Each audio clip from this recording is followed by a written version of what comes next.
If you've been doing everything right, praying, giving, believing, and your finances still haven't moved, what if the reason isn't that God forgot you, but that He's waiting for you to become someone who can actually handle what He has?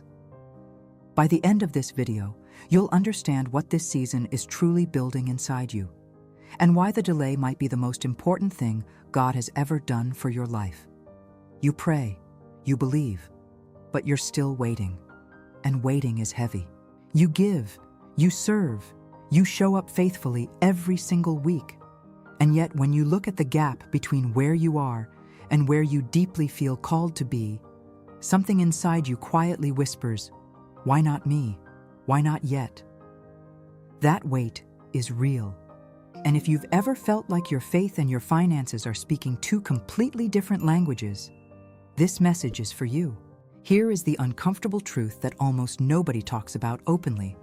Most people who feel financially stuck aren't stuck because they lack opportunity. They're stuck because they haven't yet become the person who can steward what they're asking God to send.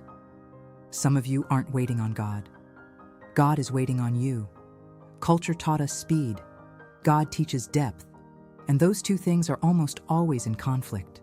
We live in a world that celebrates overnight success, instant results, and rapid transformation. We've been conditioned to believe that if something isn't moving fast, something must be wrong. And so, when God seems quiet about your finances, when the breakthrough you've been believing for simply doesn't come, the natural conclusion is that you did something wrong, that you've been overlooked. But what if the delay isn't rejection? What if it's redirection? What if God isn't withholding increase, but actually protecting you from a version of prosperity your character isn't ready to carry? There's a principle in Scripture that explains this better than most sermons ever could. In Deuteronomy chapter 8, verses 2 and 3, Moses speaks to the people of Israel right before they're about to enter the Promised Land, and he reminds them of something striking. God led them through 40 years in the desert, not to punish them, but to humble them, to test them, and to reveal what was truly in their hearts. 40 years, not 40 days, not a short delay between Egypt and the Promised Land, 40 years of manna, of waiting, of wandering, all because God knew something they didn't yet know about themselves. They had been freed from slavery on the outside, but their hearts still carried the mindset of scarcity, comparison, and survival. And God, in His wisdom, refused to give them a land they weren't internally prepared to inhabit. The blessing was never in question. The only variable was whether their character could sustain what they were about to receive.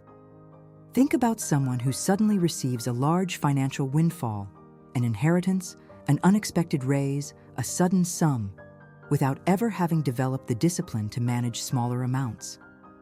Within months, it's gone. Not because they were a bad person, because the character required to hold it never caught up with the amount received.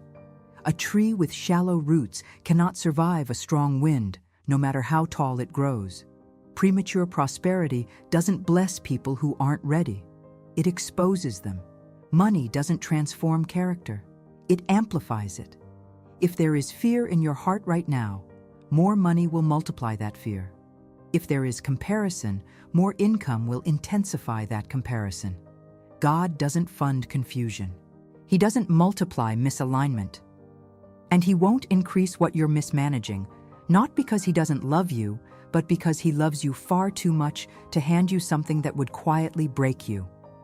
And before we go any deeper, there's a prayer in Scripture that almost nobody dares to pray out loud today. Proverbs chapter 30, verses 8 and 9.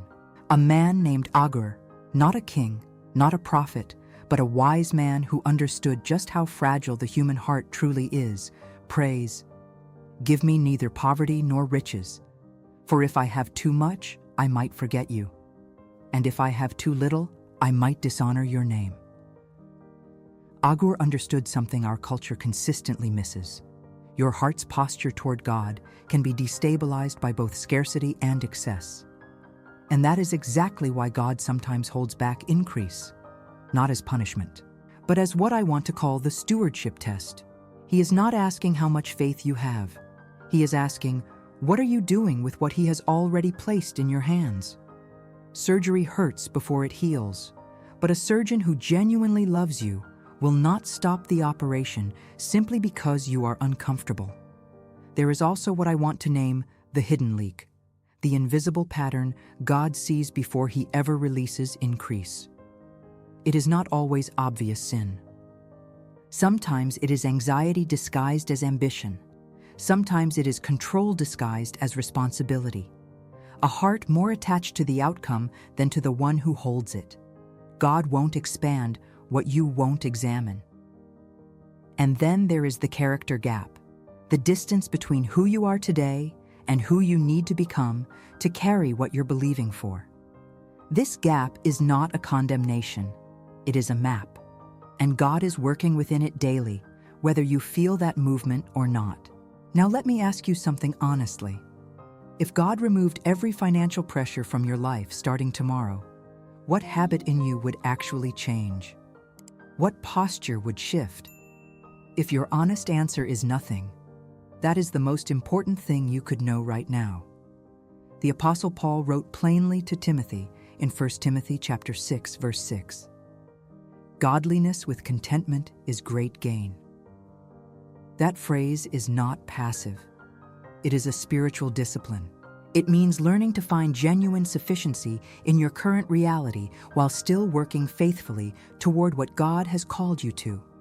It means refusing to let your identity be held hostage by a number that hasn't yet arrived. More money won't fix unmanaged habits. Increase without discipline becomes destruction.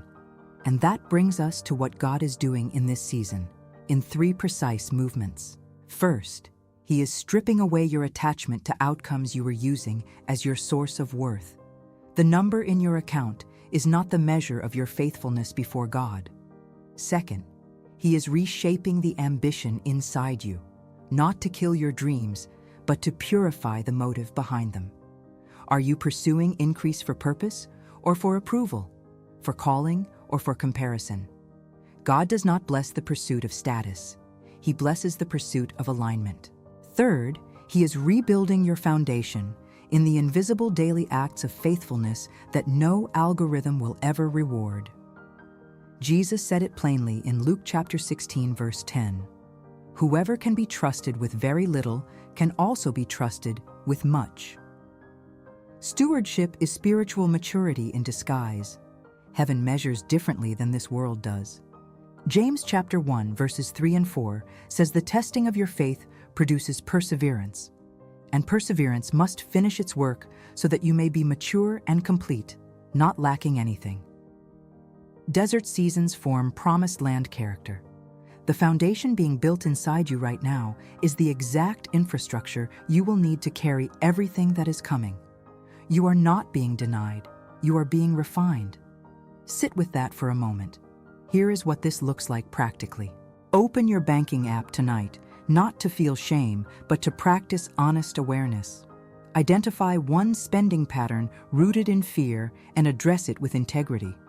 Have one transparent conversation about money in your marriage or home. Practice generosity at the level you're at now, because generosity is not something you develop after abundance. It is something you grow into long before it arrives. And stop asking God only for more. Start asking, what are you teaching me right now with what I already have? You are not behind, you are being prepared. This message continues in the next video. Don't miss it, because what we cover next will take you one step deeper into what God is rebuilding in your financial life. If this message confronted you in a loving way, type "Refine me" in the comments as a declaration of faith. Let that be your anchor for this season. Stay rooted, stay hopeful. God is working in ways you'll understand later. God bless you.